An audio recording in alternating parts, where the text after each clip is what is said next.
5 days lang ako nag-take ng Quantumin Plus. Actually, 5 drops lang a day in a glass of water yung tinitake. Pero may na-notice na akong kaibahan. Noon kasi hindi ako regular na dumudumi. Every 3 days once lang ako. Minsan pa nga more than pa like that. So to avoid that one, minsan umiinom na ako ng pero once lang, pag hindi na ako mag-take, wala na. So, through this, yung auntie ko kasi galing sa Palawan, bumisita dito sa Paranaque. And then she introduced me this one. Siya nga, just try lang. Ano ba to? Then, actually, I'm afraid. Sige, 5 drops lang, like that. But following morning, nang matake ko yun, dumumi na ako. And ako, why like this? Sabi ko. Then, I try another day. Aba, naging regular na tuloy after 5 consecutive days. Naramdaman ko rin yung nagkaroon ako ng menstruation.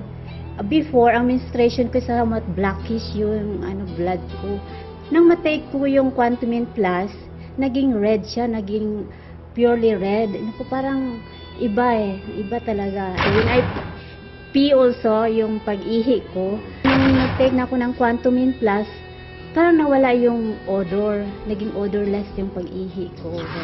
Okay po. Yung mga ganong kaso po na nangangamoy po yung ihi, katulad ng sinabi ko kanina, ang pag-ihi po ay isang means po ng katawan natin para mag-detoxify. So marami po yung chemicals na nakakain na sisinghot na gagamit natin na inilalabas po sa ihi.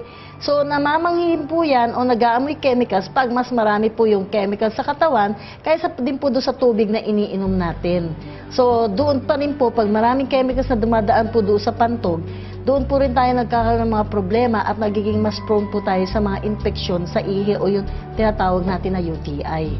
So ang Quantumin Plus po, tutulong po yan para ilabas po lahat ng dumi na nasa dugo, na dumadaan doon sa kidney para po mailabas po lahat yung chemicals na yun. Kaya nawawala po eventually din yung pamamanghi.